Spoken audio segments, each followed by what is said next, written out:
good afternoon to many new and old friends from around the world. It's lovely to see like friends from so many years ago popping in from Germany and Finland and the United States, Kenya and so on. Really warm welcome. Also warm welcome to our sister centers, the Durban Holocaust and Genocide Center and to the Cape Town Holocaust and Genocide Center. It's wonderful to see many guides, educators, and the public joining us for this evening's webinar. And of course, wonderful to welcome my friend and my colleague, Dr. Roni Mikel Arieli, and thank you so much for agreeing to do this webinar for us tonight. As you heard, my name is Tali Nates. I'm the director of the Johannesburg Holocaust and Genocide Center. And the Holocaust Center. Sorry. And then it is a real pleasure to speak tonight about the role of Holocaust memory in Ahmed Kathrada's struggle against apartheid. And it is really the right timing for this webinar on so many reasons that we'll speak about later on. But of course, this month, when next week we are commemorating, remembering June 16th, Youth Day, of course, as a center of memory, education, lessons for humanity, it is very important for us to reflect on our own South African history, but also connect it to genocide, to Holocaust, to human rights, and to our times in the world today with the increasing incidences around the world. And we are watching, of course, the incidences in the last few weeks in the United States of racism, but also of hatred, of othering. And we are called for deep reflection on this time. To start, we are so honored to have with us the executive director of the Ahmed Kathrada Foundation, Mr. Nishan Balton, a friend, a colleague. We were lucky to work with the Ahmed Kathrada Foundation for many, many years, and we're honored to have Mr. Kathrada himself visiting our center. His powerful message of non-racialism is so important in today's world. I would like to ask Nishan to address us with the welcoming remarks. Good evening, everybody. And thanks, Tali, and thanks to everybody who made this possible. But more especially, thanks to Roni for a really thought-provoking piece of work. So a huge word of gratitude from us in the foundation, and to all involved at the Holocaust and Center who made this possible. I'm especially pleased that the archival material that was used, that some of the archival material used in the writing of the article came from the Foundation's archives. And this vindicated our view that Kathrada's archives were worth setting up and preserving. And that work is really ongoing. Kathrada's life is on the one hand very simple. He's an activist, a prisoner, ex-prisoner, a counselor to Mandela, and then somebody who spoke out against state capture and corruption in this country before his death. But on the other hand, it's complex. It's one that crosses racial and religious boundaries. It crosses forms of activism, from passive resistance to armed struggle, from working in the Indian Congress to the Communist Party of South Africa, to MK, the armed wing of the ANC, and even serving as a secretary for a school board for the Johannesburg Indian High School. He was a full-time activist from the age of 17 up until his death at the age of 87. No full-time job other than that of political work, except for when he did his stint as Mandela's parliamentary councillor. So there are questions about his life that his archives will hopefully shed more light on. How did he get to this level of commitment? What did he do that others didn't, so that he ended up in the Rivonia trial? There are issues of his identity, such that he could call Walter Sisulu his father, but still identifying as an Indian South African.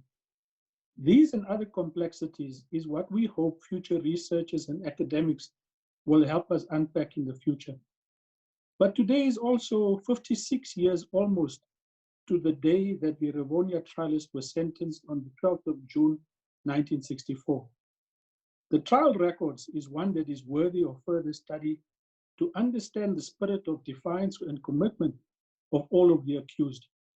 I want to just share with you a few excerpts from that trial, and bear in mind that these comments were made whilst all of these trialists faced the prospect of a death sentence.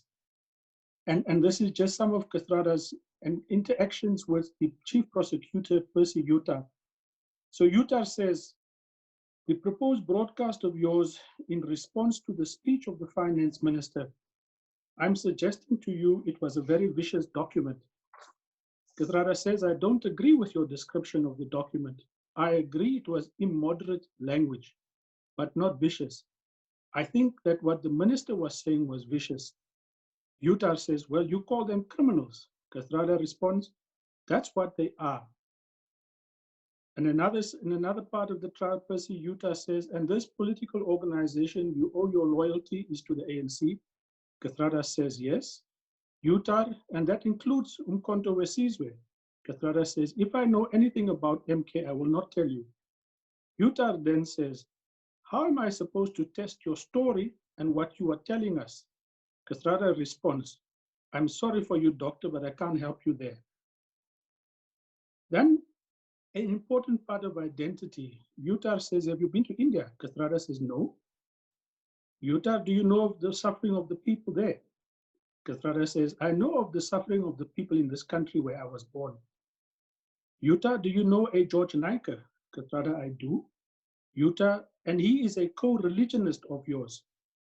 Kathrada, co-religionist, question mark. I am Muslim and he is Hindu. Yutar, oh yes, but an Indian. Kathrada, but two different religions. Percy Yutar and Berlin Nair. Kathrada, I know him. Yutar, also an Indian, question mark. Yes, and Kathrada says, yes, also an Indian. Yutar, yes, and Kathrada responds, and a human being. And that's one of the more critical things about him. And then one of the highlights of the trial, which Dennis Goldberg always refers to, Percy Yutar, are you sometimes referred to as K?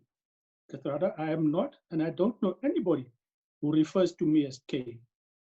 Yutar, do you know anybody else who goes by the initial K?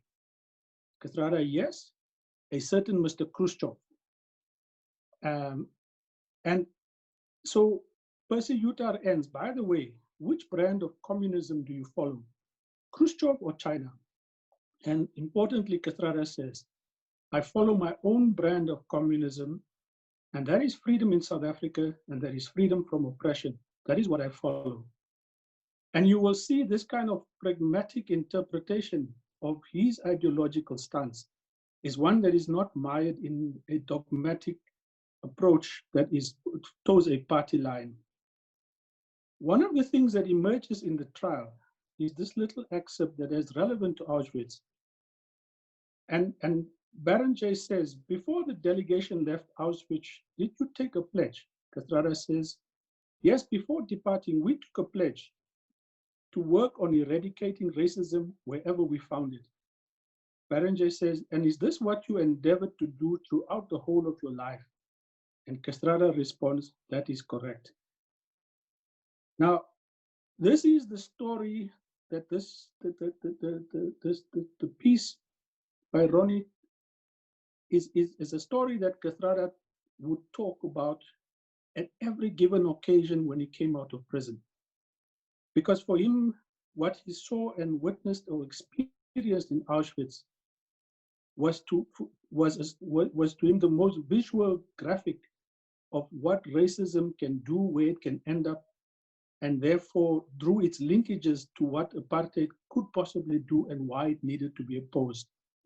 So this stance against fascism, racism, and oppression defined Kathrada's activism. It was not ideologically a dogmatic approach. He was an activist driven by a deep sense of deep values and a commitment, and always on the lookout for what could be done to take the struggle a step further. The Holocaust was for him the most visible demonstration of what hatred and racism could end up in, and hence his usage of the bone fragments as part of his storytelling after his release. Today, as Tali said, the world faces a global challenge of right-wing fascists and racists who in many ways occupy political office. The common thread of all of these movements and leaders is that they are anti-Jewish, Muslim, Black, and immigrant. Kathrada's life has many lessons on how this battle needs to be fought. And once more, a special thanks to the center, Tali and the team, and Roni for today's event.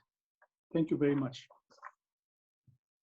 Thank you so much, Nishan, for these very, very powerful words and memories of someone that we dearly miss in the last years, his voice and his message.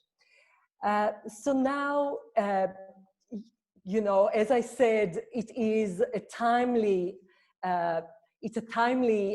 webinar that we are facing, and we and our sister centers, the Durban and the Cape Town Holocaust and Genocide Centers, are fully committed to confront hate through education, the promotion of respecting human dignity. And it is important to learn lessons from genocide, from the Holocaust, and to encourage all of us to become upstanders, activists in our communities. So with that in mind, it is wonderful to introduce to you Dr. Roni Mikel Arieli, who is a cultural historian of Jewish history in Southern Africa. She's currently at the United States Holocaust Memorial Museum because she is the 2019-20 Phyllis Grimberg Heidemann and Richard D. Heidemann Fellow at the Jack and Joseph Morton Mandel Center for Advanced Holocaust Studies, and will be there for the next month and a bit more. She is working on her exciting new research project, Memories of Migration and Migration of Memory, the Transnational History of the Jewish Refugees Deportation to Mauritius, 1940 and to 1945, and we actually have in tonight's webinars some of our colleagues from Mauritius with us. Roni holds a PhD in Jewish history and contemporary Jewry from the Hebrew University of Jerusalem in Israel, under the supervision of Professor Louise Bethlehem and Professor Amos Goldberg. And I am welcoming both Amos and Louise here to this webinar. It is a pleasure to have you here. Her first book, based on her dissertation, Remembering the Holocaust in Apartheid South Africa, will be published in the Gruyter series, New Perspectives on Modern Jewish History.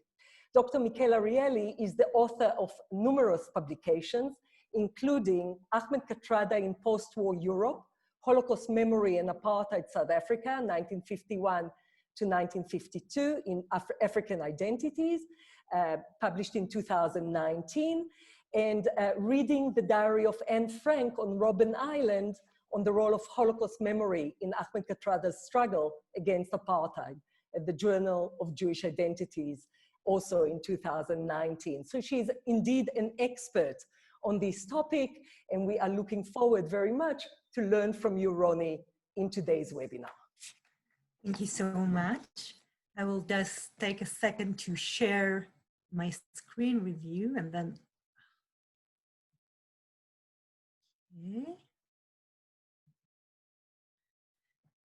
okay. So I would really like to open by thanking Tali Nates and the staff at the Johannesburg Holocaust and Genocide Center for their kind invitation and for their help and support throughout the past 6 years. My lecture today is based on parts of my PhD dissertation, Remembering the Holocaust in a Racial State, which, as Tali stated, I wrote under the supervision of two wonderful mentors, Professor Louise Betlechem and Professor Amos Goldberg from the Hebrew University in Jerusalem.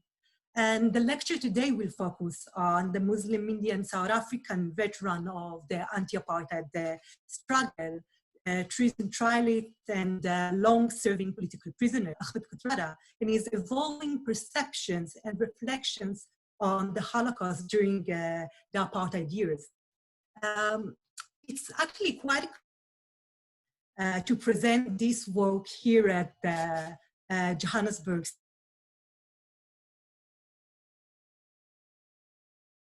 I went to the Maibuye archives at the University of Western Cape, where I found Ahmed Kathrada's 7 secret prison notebooks. And in notebook number 3, I located 13 entries he copied from that can be revealed. And the lecture today aims at creating a space for discussion on the encounters between the Holocaust memory and other traumatic memories of decolonization, racism, and its potential to promote solidarity and justice.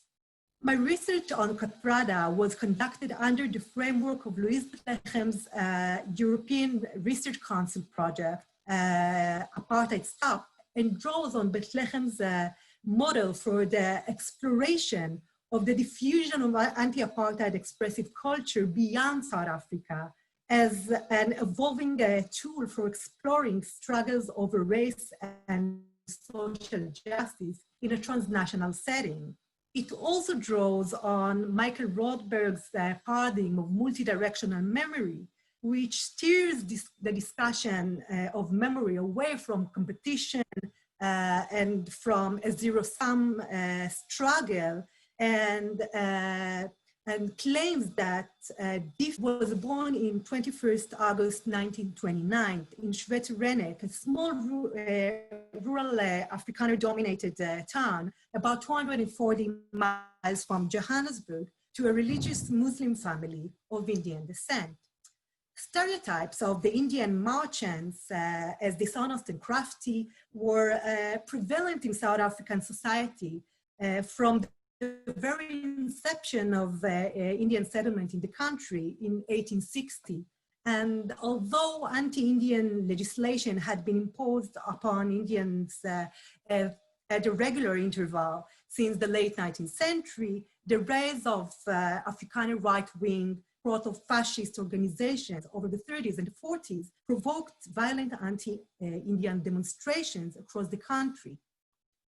While Kathrada described his childhood in Schweterenek as marked by joy, he eventually was forced to leave his country, his hometown, when he was only 8, and moved to Johannesburg because of the local segregation laws, which determined separate schools for separate races. And as in Schweterenek, there was only school for Black South Africans and a school for whites, but no school for Indians.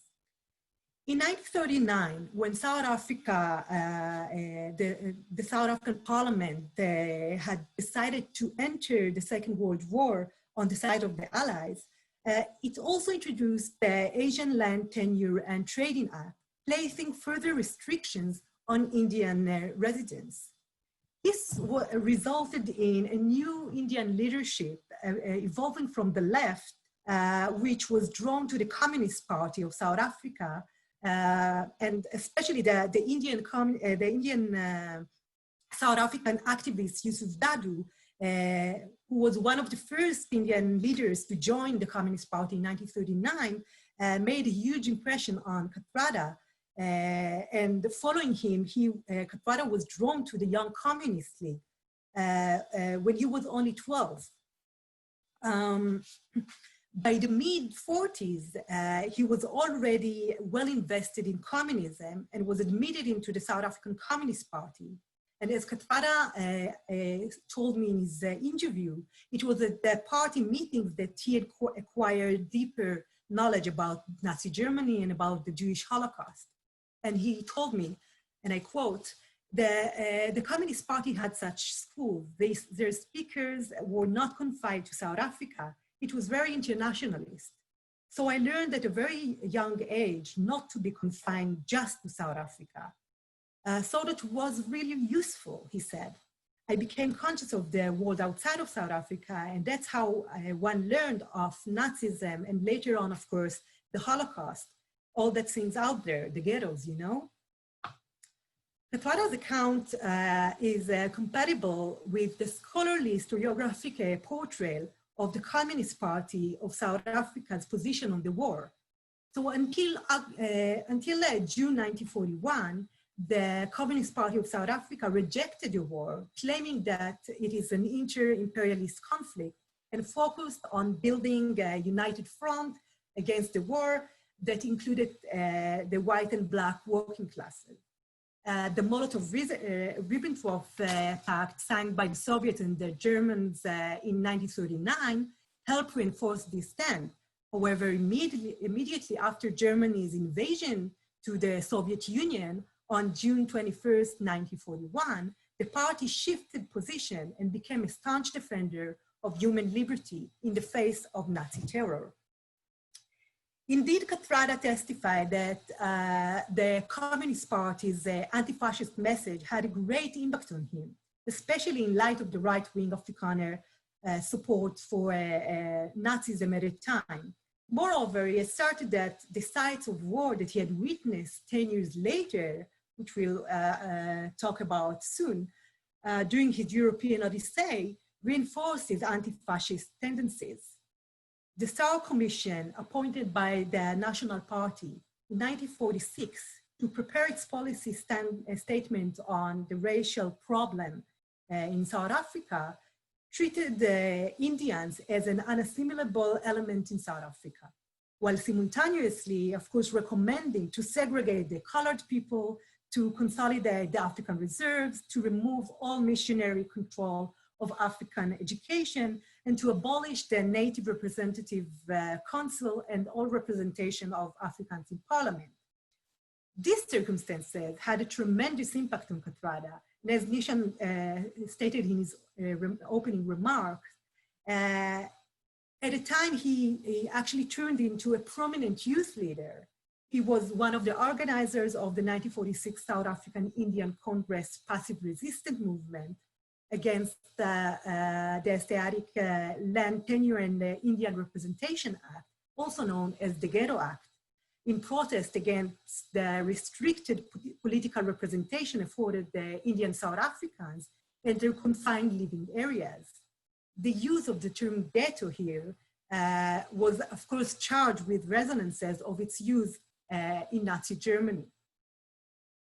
The general election in 1948 marked the beginning of a new era in South Africa. And Kathrada told me in our interview, the legislation that followed might have been taken straight from Hitler's Third Reich. After all, some of the most prominent members of the NP had unashamedly supported Nazi Germany. On 14 June 1951, Kathrada left South Africa to serve as the head of the Africa desk at the World Federation of Democratic Youth headquarters in Budapest. During his visit abroad, he traveled through the Czech Republic to Germany and Poland, where he witnessed firsthand the destruction left by the Second World War. In Prague, he first learned of the village of Lidis, which was destroyed by Nazi forces in response to the assassination of Reich Protector Reinhard Heydrich in the late spring of 1942. This assassination was carried out on behalf of the Czechoslovakian government in exile. And as Kathrada visited the Czech Republic, he wrote in his memoirs that throughout that sort of the bloody and cruel retribution executed by Heydrich's henchmen darkened the edges of my consciousness. As I walked the city streets, surveying the scene of such destruction, I recalled how bravely Julius Fuchs had continued to write his last words almost up to the very moment of execution. And just to say that Fuchs was an active member of the Communist Party of Czechoslovakia at the forefront of the anti-Nazi resistance. And he was executed by the Nazis in Berlin in September 1943. However, his text, Notes from the Gallows, was written during his imprisonment as a political prisoner in Prague, and was actually smuggled out of prison and was published after the war. And after 1948, Fuchs became an icon for the Communist Party when the communists used his text as an evidence of their heroic resistance to Nazism.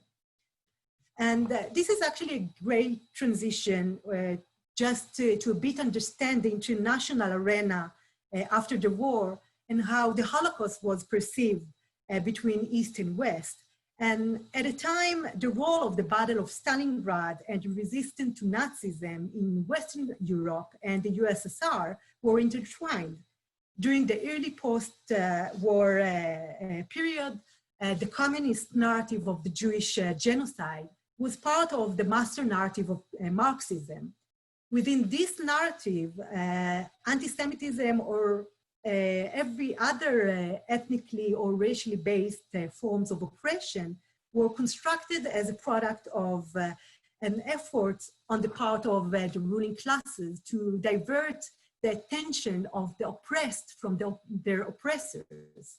The Soviets defined fascism as an extreme form of capitalism, a definition which completely excluded the specifically of the Jewish genocide. And even when it did mention the Nazi murder of Jews, this was usually viewed as part of the catastrophe of the Great Patriotic War that derived from fascist racism. Within this narrative, communists were classified as fighters against fascism, whereas Jews were actually classified as victims of fascism. Kathrada's adoption of the communist narrative was especially pertinent for sites of atrocities of the war that were not aimed at Jews in particular. This was also evident in Kathrada's recollections of his visit to Dresden, which was massively attacked by the Allies during a 4 aerial bombing in February 1945. During the first years after the war, this bombing was presented as a consequence of failure air protection and the aggressive war of the Nazis. However, after 1948 and on the eve of the Cold War, the Soviet bloc portrayed this bombing as an act of terror and a war crime committed by the Western Allies against innocent German citizens. And by emphasizing the Red Army as the only true liberator of Germany from Hitler's fascism, the Soviet Union used Dresden to demonstrate the continuity of American aggression against the German population and as evidence of its imperialism. The sites of the ruined city made a huge impact on Kathrada, and in his memoirs, he states that for many years, those sites became synonymous in his mind with District 6 and Sofia towns and other places that were destructed by the apartheid regime. And as he testified in his memoirs, of course, this insight was made in retrospect.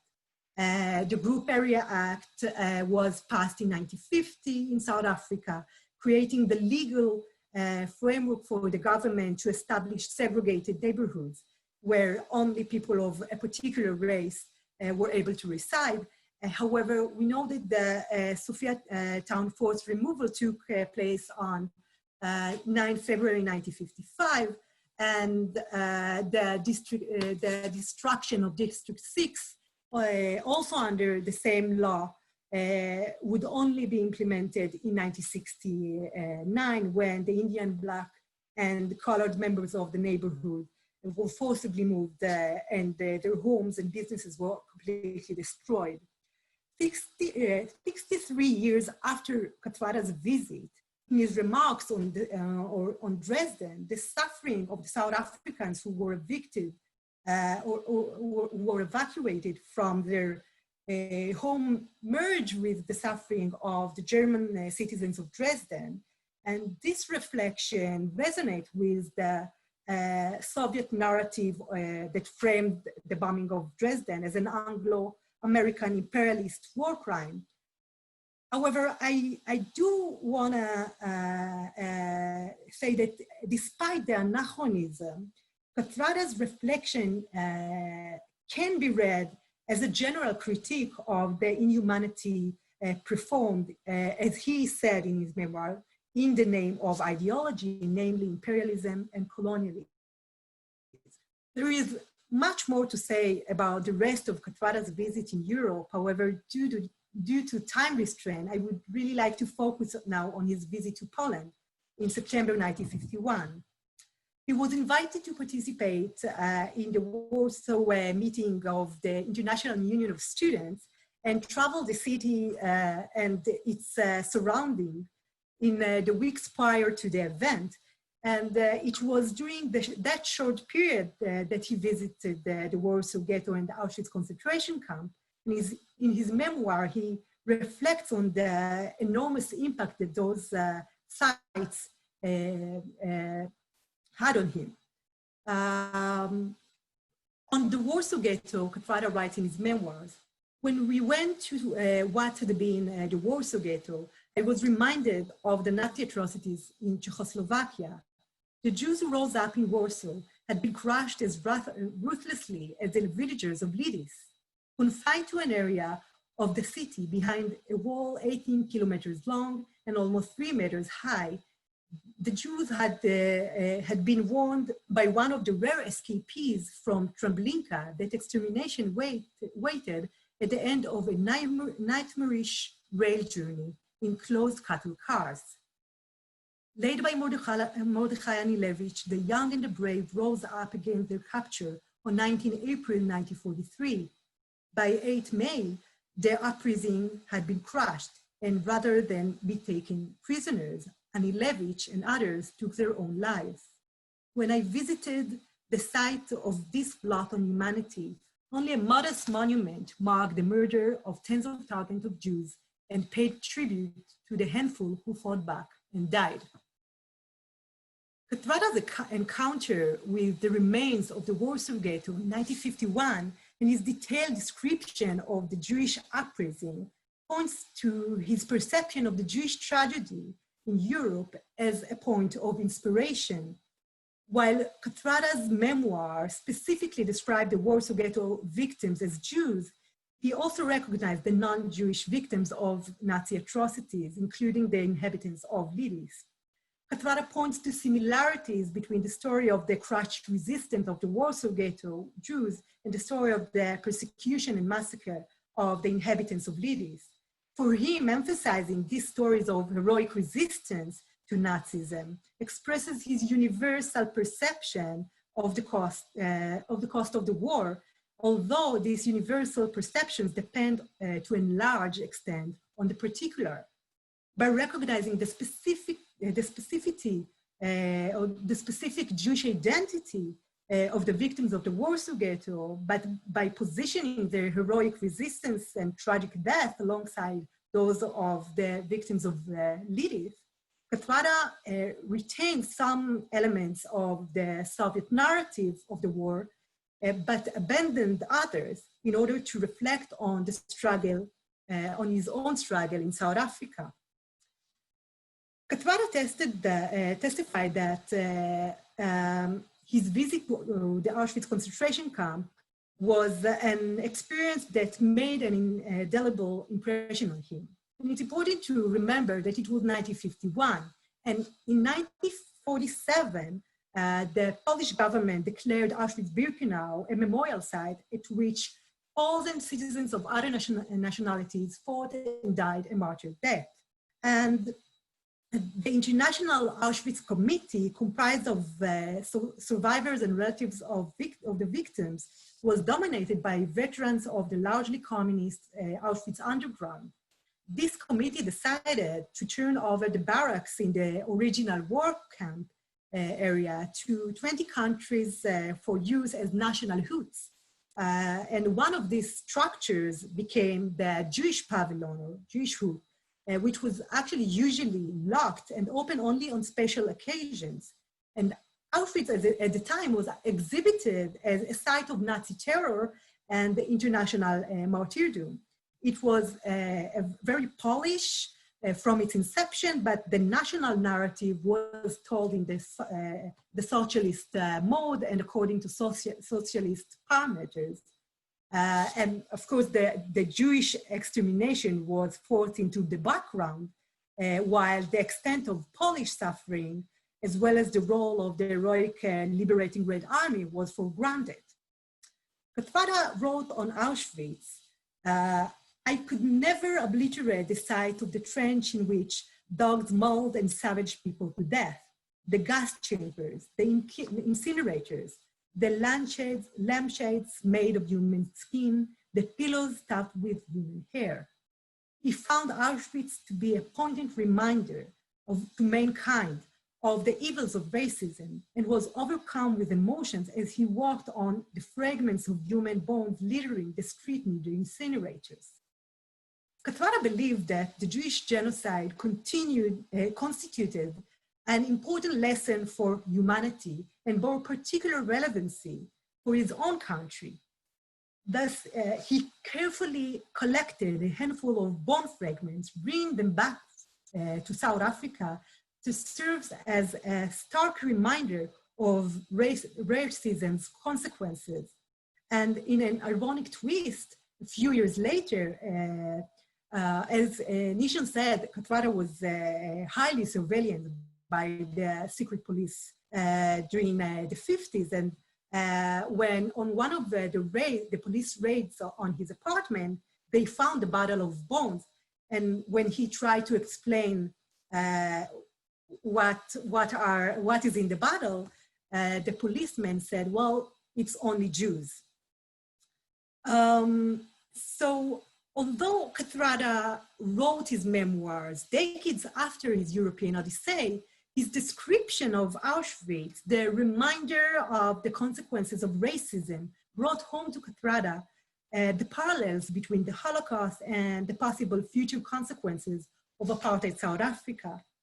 Kathrada returned to South Africa in May 1952, and he was really determined to participate in the struggle against apartheid. And on a winter morning in September 1952, he stood on the podium at the trade hall in Johannesburg. And actually, before I'll go to the speech, I would actually say that this is one of the materials that I was very fortunate to locate at the Ahmed Kathrada archives, at the Foundation Archives in Lenasia, with the help of Nishan and Yasmin. And so it is a very good opportunity to thank them. And this is actually not part of Kathrada's personal notes. I actually located those public speeches in transcripts written by the police, the secret police. So of course, all of the reports were in Afrikaans, but as Kathrada refused to give his speeches in Afrikaans, though he was fluent in Afrikaans, he spoke English, and luckily for me, the transcripts were in English, so I could easily reach them. And in this particular speech, he says, people are fighting for freedom in the whole world. I was in Europe a few months ago, and there saw numbers of human bones laying about the country, bones of Jews that Hitler killed because he accused them of being communists. They were not communists. Malan is now following the example of Hitler by arresting our leaders. And this speech, delivered only a few months after Kathrada returned from Europe, provides an accurate indication of his perception of the Holocaust. On the one hand, he specifically refers to the Jews as Hitler's victims. However, simultaneously, noting that Hitler accused the Jews of being communists, Kathrada departs from the specificity of the Jewish victim. While the Holocaust, of course, places anti-Semitism at the center of Nazi ideology, Kathrada's observation implies that Nazi ideology was motivated by anti-communism, a position which fits very well with the Soviet narrative of the war. Moreover, by stating that the Jews were not communists, Kathrada emphasizes that Hitler's Nazism enlisted communism as a means for the elimination of the Jewish people during the Holocaust. As we shall see soon in other addresses made by Kathrada during the 50s, this statement enabled him to draw parallels between Hitler and Malan's policy of invoking the struggle against communism in order to suppress all oppression. And I'll share another address he made at the Anti-Permit Committee on November 18, 1956, where he drew connections between Hitler and Malan's anti-communist agenda. And he says, I said to you before that Dr. Malan tried to imprison our leaders under the Suppression of Communism Act. In 1933, Hitler also had the Suppression of Communism Act in Germany. It was an act to suppress communism. It was an act which killed millions and millions of innocent people who fought for freedom. In this statement, Kathrada repeats the claim that the Third Reich's Suppression of Communism Act was Hitler's means of executing millions of people. He neglects to designate the victim specifically Jewish identity and therefore obscure the racial dimension of the Nazi killing. However, Kathrada's comparison between the Nazi Enabling Act of March 1933, which allowed the Nazis to effectively determine who was an opponent, and Apartheid Suppression of Communism Act of 1950 is not inaccurate. According to statistics held by the Nazis, the most common form of oppression to Nazism came from those ideologically opposed to the Nazis, primarily the communists and the socialists. As in the South African case, once one was labeled as opponent of the government, arrest was inevitable. Notwithstanding such similarities between the Nazi and the apartheid policies, Kathrada's occlusion of the Jewish identity can be interpreted as another testament to his adoption of elements from the Soviet narrative of the war. However, if we go further in this same speech, when he makes comparison between Hitler's Lebensraum policy and ghettoization of the Jews of Europe and Malan's Group Area Act of 1950, he actually refers specifically to the suffering of Hitler's Jewish victims. And he states, Dr. Malan has given you the Group Area Act. Hitler also had a Group Area Act for the Jewish people. He also said that the Jews must stay on one side. And when the Jews were put on one side, what did Hitler do? I remind you of the Warsaw Ghetto. In the Warsaw Ghetto, Hitler sacrificed 2 square miles of land where the Jews had to live. A wall was constructed all around the ghetto. and all around the world, he placed electricity, live electricity, electric wires. And the Jews who wanted to leave those ghettos, the Jews who wanted to get into those ghettos had to get a pass, like our people had to get passes in this country. This description of the Jewish life in Warsaw, in the Warsaw Ghetto, is far more specific and draws attention to the similarities between the racially based restrictions imposed on Jews by the Nazis and those imposed on Indians, blacks, black and colored South Africans by the apartheid regime. While it is clear that Kathrada was deeply invested in communism, his specific reference to Jews are yet another indication that he did not completely adopt the Soviet communist narrative of the Holocaust, as he enlisted the memory of the racial persecution of European Jews in order to talk about his own struggle against the racist apartheid policy. The rhetorical value is actually very important here because Kathrada was a youth leader and he hoped that the memory of an event that was comparatively recent would be an asset for mobilizing his listeners into action. And who were those listeners? Those were activists who were very much familiar with the dual propaganda of the war, and were also familiar with the frequent analogy between apartheid and Nazism, which was very frequent in the anti-apartheid movement at the time. So Kathrada built on this familiarity in order to galvanize the individuals into action. Over the 50s and the 60s, the early 60s, as I said, security police rapidly placed Kathrada under restrictions. However, Kathrada continued to publicly address youth activists and frequently invoked the sites of destruction he had witnessed in post-war Europe, and particularly the Jewish suffering under the Nazi regime.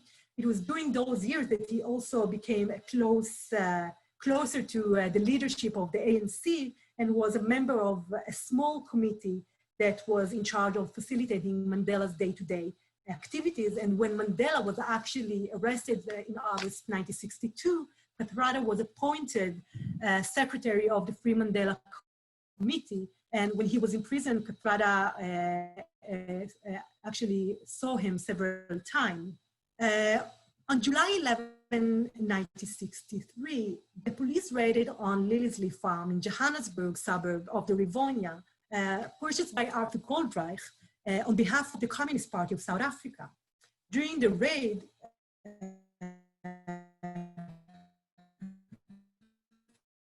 Walter Sisulu, Govan Mbeki, Raymond Hato were arrested, leading to the infamous Rivonia trial in 1964. In this trial, the defendants were charged with 2 counts of sabotage and were sentenced to imprisonment to life imprisonment with hard labor. And on June 13, 1964, the Black South African accused landed on Robben Island. For Kathrada, it would be about almost 27 years before he would finally be free. Robben Island had always figured in South African history as the ultimate place of exclusion, used over its history as an asylum hospital, a facility for imprisoning slaves, traditional leaders and chiefs who resisted the British colonial authorities, a place of incarceration for lepers, and finally a prison for political prisoners of apartheid, the apartheid regime. And the island functioned as both a foreign place, radically cut off from South Africa, almost an unknown place, and as a repetition or we can say mirror of South Africa, where the restrictions of apartheid were replicated. And one such restriction was manifested through the prison censorship, where reading material and letters were, of course, censored, and prisoners were only allowed to have newspapers since 1980. During apartheid years, Robben Island became the principal site of incarceration of political prisoners. And in practice, however, because the islands held the largest concentration of political prisoners during that period, it soon became a very important component of the evolution of the anti-apartheid politics. In South Africa, all voices were repressed and banned. However, on the island, all traditions, ideologies, practices of the anti-apartheid, the liberation movement remain prominent, and political prisoners transformed the repressive institution of Robben Island into a site of resistance. And for most of the men on the island, surviving, only the act of surviving imprisonment was their own way to contribute to the liberation struggle. The Rivonia trialists were held in a single cell courtyard, officially designated Section B, known to the prisoners as the leadership section, cut off from the general sections of the prison. And this division between the prison sections was, of course, intended to separate the prisoners and to prevent communication between them. However, and one way to overcome this restriction was by establishing a communication committee led by Kathrada in order to increase communication between the section of the prison, but also in order to find ways to smuggle, actually establishing a smuggling system for banned material. It was actually the prisoners at the general sections that were much more productive, we could say, because some of them worked at the wardens' houses on the island and were able to get some news cuttings and to smuggle books. But another way of smuggling books was actually by enrolling in academic education on correspondence, of course. Studies became a way of maintaining one's morale in prison. And while Kathrada told me in his interview that he had no interest in studying at all, he completed 3 degrees during the period of his imprisonment, because soon he realized that through academic study, he could get his hands on books. And about the diary of Anne Frank, Kathrada told me, we had to smuggle it in because the wardens would not allow it. Not because they were aware of Anne Frank, they were completely ignorant.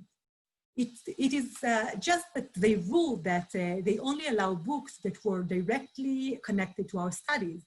So things like Anne Frank and quite a few other books we had to smuggle in. There was a sizable number of prisoners who were also internationalists and who knew of Nazism. So when we were smuggling in the diary of Anne Frank and other books, they copied parts of the books so that it could be circulated much more. What happened with Anne Frank in particular was that some of the prisoners copied the whole diary and circulated it among us prisoners. I copied only chosen parts to my private notebooks. And, you know, we can try to read Kathrada's statement here as if it implies a common reading of the diary of Anne Frank on the part of prisoners in all sections of Robben Island. And we do have other testimonies of the vast circulation of the diary from Nelson Mandela and Govan Mbeki's addresses in post-apartheid South Africa, testifying that the diary was a source of inspiration for them, for their fellow prisoners. However, I think it would be a romanticizing act to claim that, to claim for Robben Island's common narrative or common reading of this diary. And I would like to focus on two examples that will reflect Kathrada's reading of the diary. So Kathrada, as I said, he copied 13 quotations in his secret notebooks, which served as Kathrada's diary of diaries. So Kathrada was not writing his reflections in those 7 secret notebooks. He actually, and this was a habit he had since childhood, he used to copy citations and entries that he was inspired from into his notebooks, and this was one of them. But I think it's very unique because by exploring the specific 13 entries, it provides a glimpse into his own individual reading of the diary as a mirror. Most of the chosen quotations from the diary that appear in Kathrada's notebook can be interpreted as imaginative links drawn by him between his own experience of political imprisonment, isolated at Robben Island, and the experiences of a Jewish young girl hiding in Nazi-occupied Amsterdam. An interview that he gave in 2008 had a very crucial remark, I think. And he said, in some ways, Anne Frank's situation was similar to ours, but of course hers was much worse. And this statement made by Kathrada is crucial evidence of his relevancy to what Michael Rothberg claimed, multidirectional memory, which takes dissimilarity for granted and acknowledge that two events are never alike, and then focus the intellectual energy on investing what it means to invoke connection nonetheless. Anne Frank's endurance through her writing while in hiding and her emphasis on the importance of remaining optimistic even under the worst circumstances appears as a recurring theme in Kathrada's recorded entries. And this invites thinking about the possibility of positioning both Anne Frank's annex and Robben Island as sites of not only confinement, but also of resistance. A clear example of these insights can be given in a passage recorded by Kathrada from the diary of Anne Frank, dated November 20, 1942. And she says, she writes, yet we shall still have our jokes and tease each other when these horrors have faded a bit in our minds. It won't do us any good or help those outside to go on being as gloomy as we are at the moment. And what would be the object of making our secret annex into a secret annex of gloom? And this entry, along with other entries, actually 9 of the 13 entries that Kathrada copied into his notebook, resonates with Robben Island's prisoners' description of prison life as echoed in a letter that Kathrada wrote from prison to his friend and colleague in December 29, 1968, where he says, misery and unhappiness are so contagious, particularly in an institution where people live so close to one another. I have therefore found it to our advantage to support a broad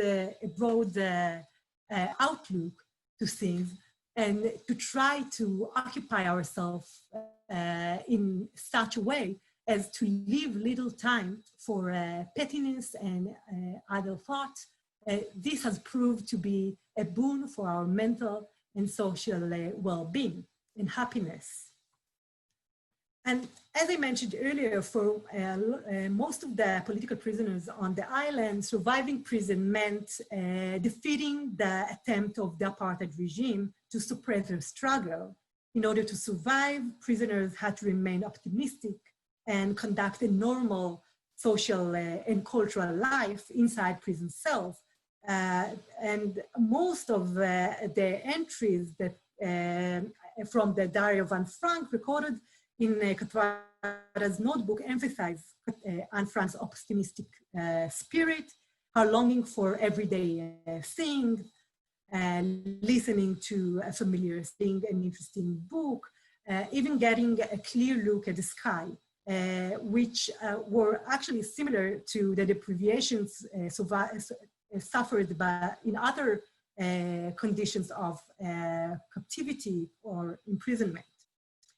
I would like to still focus on another category of entries made by Kathrada, which is much more focuses on Jewish suffering.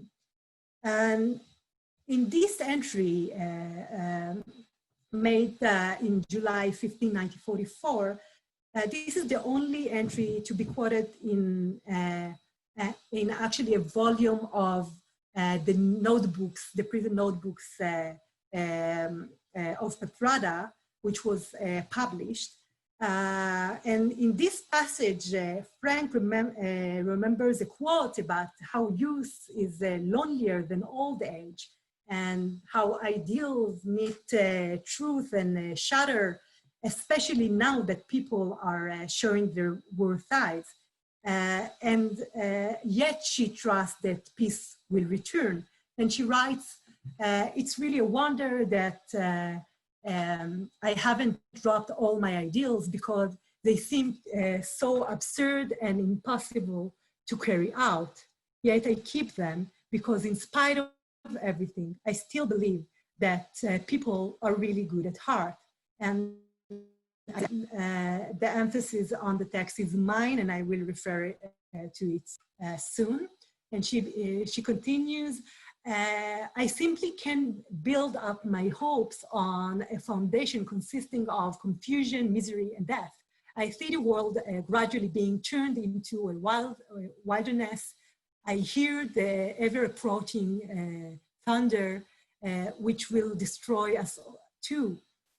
I can feel the suffering of millions, and yet, if I look up into the heavens, I think that it will all come right, that this cruelty too will end, and that peace and tranquility will return again. And I would like to say that the phase, in spite of everything, I still believe that people are really good at heart, is the most quoted, cited entry from the diary, and has long been considered to contain the essence of Anne Frank's philosophy. And this constituted the closing line of the American stage adaptation of the diary from the 50s, and was frequently invoked in speeches, movies, books, book reviews, and that it was only that phrase. And Kathrada did not record only this short sentence, but the whole surrounding passage, a choice that indicates a different kind of reading and identification. Frank focuses here on the difficulty of being young, and draws particularly to the difficulty of developing and maintaining one's ideals in a world that seems to undermine all ideals. Her words reflect her appreciation for the extent of human destructiveness and malice. She is surrounded by confusion, misery, and death, but nonetheless leans on desperate hope for better times. And in her words, Anne Frank refers to the suffering of millions without mentioning the Jewish victim, the identity of the Jewish victims. However, during that very late period of writing, only 3 weeks before everyone in the secret annex were arrested, it was already clear that her description refers to the suffering of Jews under the Nazis.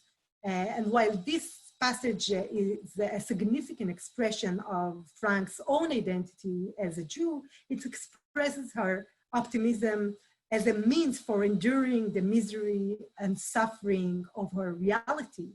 For Kathrada, this transaction served as the main point of identification with the diary.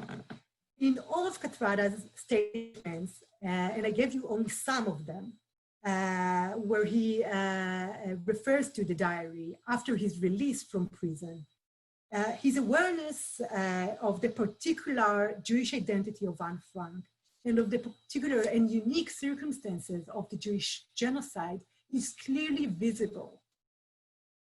His repeated emphasis on the significant differences between his own historical circumstances and Frank's is important in marking the particularity of the Holocaust, pointing to a contextual understanding of Jewishness on the part of Kathrada that nevertheless is put into key negotiation with the overreaching need to oppose racism in South African form. Kathrada's secret notebooks serve as documented memoirs of memories of reading cultures on the island. They disclose inner aspects of Kathrada's reading experiences, while his memoirs and interviews offer further glimpses into the most private spaces that reading filled during some of his darkest times of life. The entries provide a fascinating insight into the thinking, experiences, and pertinent themes that occupied Kathrada during his long imprisonment. They also speak to the resonance of Anne Frank's writing and perhaps also to the elasticity of this text. And I would like to end by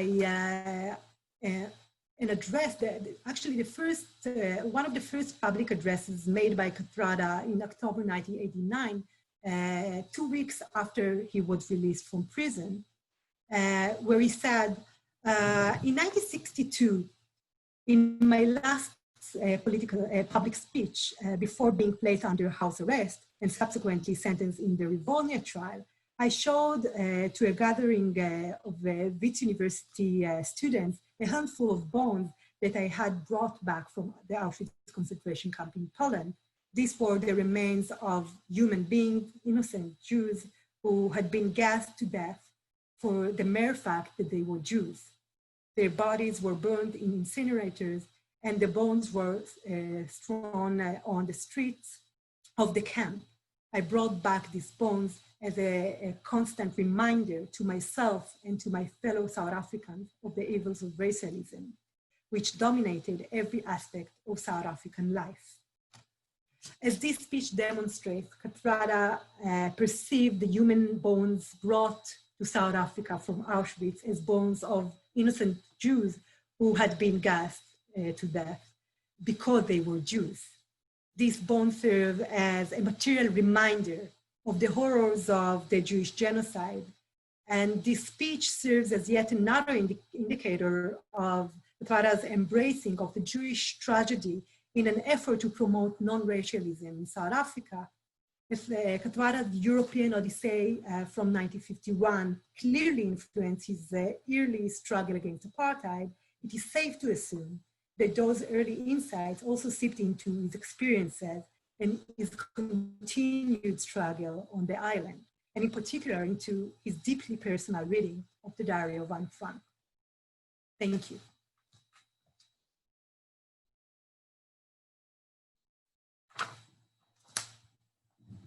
Thank you very much, Roni. Thank you. Kath, how do you want to manage the next stage? Thank you very much for that really insightful presentation and for sharing your knowledge with us, Roni. It was really very interesting.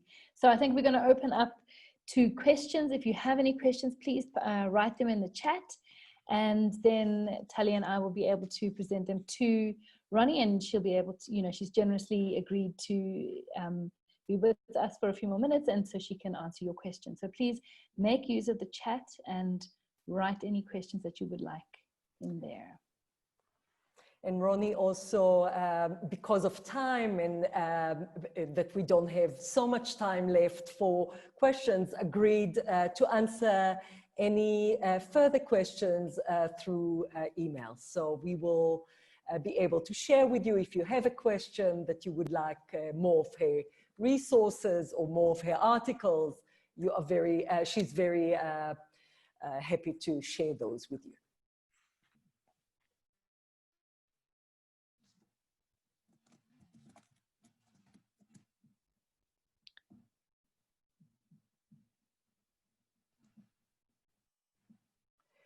I could not see any questions, Roni, so far.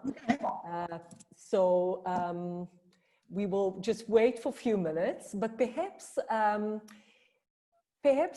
can you tell us a little bit about, I mean, your research and your PhD about South Africa and memory, you know, is quite unique. Not many researchers are doing that.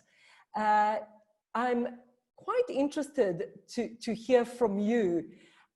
Were you finding new information that was never written about? For example, in this regard, about Ahmed Kathrada, Robben Island, the diary, and so on. So specifically on Ahmed Kathrada, Professor Shirley Gilbert wrote a very, very important article on the image of Anne Frank in South Africa. And it was actually in her opening paragraph that she mentioned that Ahmed Kathrada copied some of the quotation from the diary. But her focus on the article was not on the reading of the diary on Robben Island, but on the image of Anne Frank through the theatrical staging of the diary in 1957 in South Africa, and afterwards, of course, the Anne Frank in the World Exhibition that was traveling in South Africa during the transition from apartheid to democracy. And I think that one of the things, when I started working on my research, I soon realized that apartheid is very much present in the archives. As in other colonial, other countries with colonial histories, it was very easy to find the white voices in the archives, or even I can say the way that the black voices through the white representation. But I think that in order to actually locate the Indian colored black voices, I had to take quite a journey, and I was very fortunate to have the support of many people, and especially to have the framework of Professor Elizabeth Lechem's project, which enabled me to trace his journey through European archives. So I worked at the Anne Frank archive in Amsterdam and at the Institute for Contemporary History, for Social History archive in Amsterdam. And therefore I could actually trace his journey, his experiences in Europe. And I think that this is something that was unknown. Especially his participation in a Youth and Peace Festival that was held in East Berlin in 1951, that I didn't have enough time to address it. And this event, I think, really speaks to his internationalist perception and anti-imperialist perception. he was actually the head of the South African delegation to this festival. However, it was not like the formal governmental delegation. South Africa never sent an official delegation. It was a delegation mostly formed by anti-apartheid movements, and most of the people who came were students, South African students who were studying abroad. And I think that you cannot really address Kathrada's perceptions of Jewishness or of the Holocaust without understanding his baggage, his background, his ideology, his beliefs. And I invite you to read the article. It's again, thanks to the European Research Council, it's open for free, and you can all download it. But I think that's the unique position of the research. Thank you, Roni. There are a few questions. So first of all, Celia Haupt is first of all saying what an incredible insight. Thank you. Did Kathrada ever express any thoughts about taking bones of people away from the camp? She asked because because there have been many ceremonies where bones of apartheid victims have been reburied or brought back to their families or home villages. So maybe we start with that one. That's a very, very interesting question. And I actually get a lot of questions about the Battle of Bones. And I think that the way that we treat human remains is very cultural. And it has a lot to do with our traditions and our perceptions of the afterlife. And I remember when I first I gave a very initial talk about the revolution of, the one that when I understood that there was a bottle full of bones that he used as a material display in his speeches. So when I said it, I remember that I got a lot of remarks from Jewish people who felt that, it's, how could he do it? How could it take those bones? And I think that that the way that he perceived those bones were not in order to, of course, disrespect the victims, but the other way around. It was his way to commemorate their memory and to use this lesson for humanity in his own particular setting. I didn't know about the efforts of barrier of apartheid's victims, and I'm very keen to investigate it further, because it's really, I think it's an important point. And a lot of people ask me, well, did you find the bones that the secret police took? And no, I didn't, unfortunately. So thank you for this question. I hope that I answered. There is a lot of interest in that issue, because both Karen Remle also thinking about the Jewish aspect, whether Kathrada was ever criticized, for example, for removing human bones, where they, and also Claudia Brody also quite interested in the significance and also how little is known, about all this. Yeah. So so it's an issue. I think that the issue of bones was unknown. And when I interviewed Kathrada and I asked about the bones, I didn't actually ask if he got criticism. I just asked about asked him, tell me the story. And as I said, it was always very respectable and very much, he always expressed his deep concern that this was his way to commemorate the victims. And of course, it's very different than the Jewish tradition. But he was not Jewish, and he did not do it, at least not knowingly, in order to disrespect the victims. And that's what, you know, he states in the interview.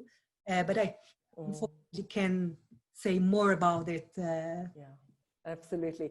A really interesting question from Claudia Brody, also a researcher, a historian. Given the significance of this in Comrade Kathrada's life and thinking, what do you think is the significance of how little it is known, you know, here in South Africa, and that it's taken a non-South African researcher to unravel it? So, thank you, Claudia. And thank you for coming. And it's a good question. I think that the whole thing of this, I think that not only about Kathrada, but the fact that I'm an Israeli scholar and I've decided to write about South Africa is, and I have no direct connection.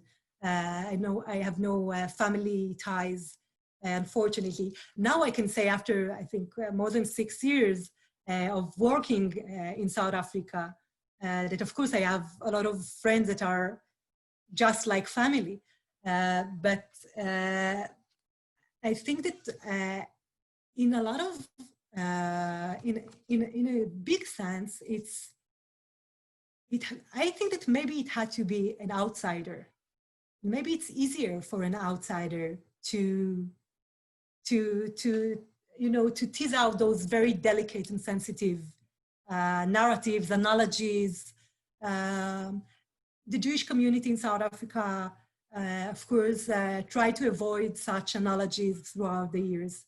And it is a very sensitive subject. And I think that coming, and I have to say, when I first came in February 2014, I had no idea that I will find what I will find.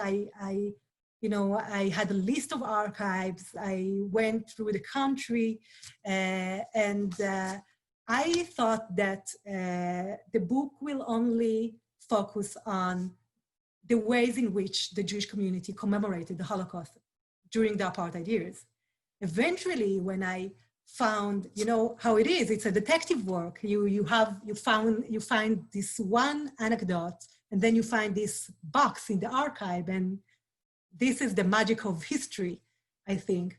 And it happened to me twice, I have to say. So I feel like I was very, very fortunate to find, to have the opportunity to meet Kathrada and to actually have an interview. I know it's, you know, a lot of historians, conservative historians don't really like oral history, but I think it adds a lot. Of course, you cannot base research only on a testimony, but I think it adds a lot of insights that are really important. And the other thing was that after Kathrada had passed, and Nishan and the Kathrada Foundation gave me free access to his personal archive. And I think that was the biggest present of all, because I could actually not only use the interview, but verify it and use the actual speeches, the actual words that he used in the 50s when he used those battles, the Battle of Bonn, when he was an active youth leader. So I think, I don't know, but I have a feeling that in such a very, very sensitive subject, it it was easier to an outsider like me to approach this, this subject. Thank you so much, Roni. And now you are an outsider in a new project about Mauritius. That was another find in the archive that brought you to a new research. So maybe in the last minute, do you want to maybe tell everyone that are still with us about your new book and your new research, and then we will close. Sure. So yeah, I was very happy to actually see some Mauritian faces on the crowd, and my new project focuses on the Jewish deportation to Mauritius in December 1940, and it's a very unknown story of 1,581 Jewish refugees who escaped Nazi-controlled Europe, arrived in Palestine in November 1940, and in December 1940 were deported to the British colony of Mauritius, where they were held in the Baobassin prison for 5 years, 4 years and 7 months, before they were released. And as Tali said, I got to this. This is also, you know, a finding that I got through the South African archives. When I first went to South Africa, I went to the Rooklyn archives at the Beyachad Center in Johannesburg, which became my second home eventually. And there I located a box full of correspondence, and I realized that the South African community, the Jewish Board of Deputies, during the war, because you know the government, the South African government, closed the borders, and refugees were not allowed to enter the country. A lot of Jewish refugees arrived in other places outside of South Africa, in Southern Africa. And the South African community felt that it was the closest to the Holocaust as they could get. And they decided to establish a special committee to help refugees as a whole, and of course, a specific committee for the Mauritian deportation. And they sent a lot of donations, of course, and were in contact with the authorities and with the leadership of the refugees, the detainees on the camp. And so it is from South Africa that I actually arrived into this new project that I knew would be, which I knew deserves more than just like a chapter or a paragraph in my dissertation. And so I had to be patient and wait to finish my dissertation before turning to this new project, which is very exciting. And I'm working on this project with great partners, with Tali, of course, and the Rosa Luxemburg Stiftung, Southern Africa, and with the Baobassin Memorial and Information Center. And I just have to say that I really feel very fortunate at this young stage, you know, early stage of you know, I just finished my PhD in March 2019. So I feel like I have a very supportive network of people, and that's a very good opportunity to thank you, Tali, for being so supportive and for your partnership. You're very, very welcome. And from all of us, a young scholar, to hear and learn from you about your research, you know, was a wonderful, wonderful opportunity. Thank you so much for sharing with us. We learned so much, I can say it for all of us.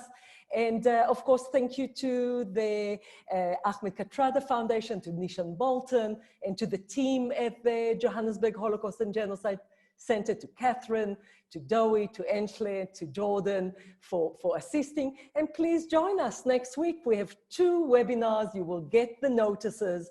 Dr. Stephen Smith will talk to us next week. And then we will have a special Youth Day panel about the significance of memory and history around our own history. Good night, and thank you very much.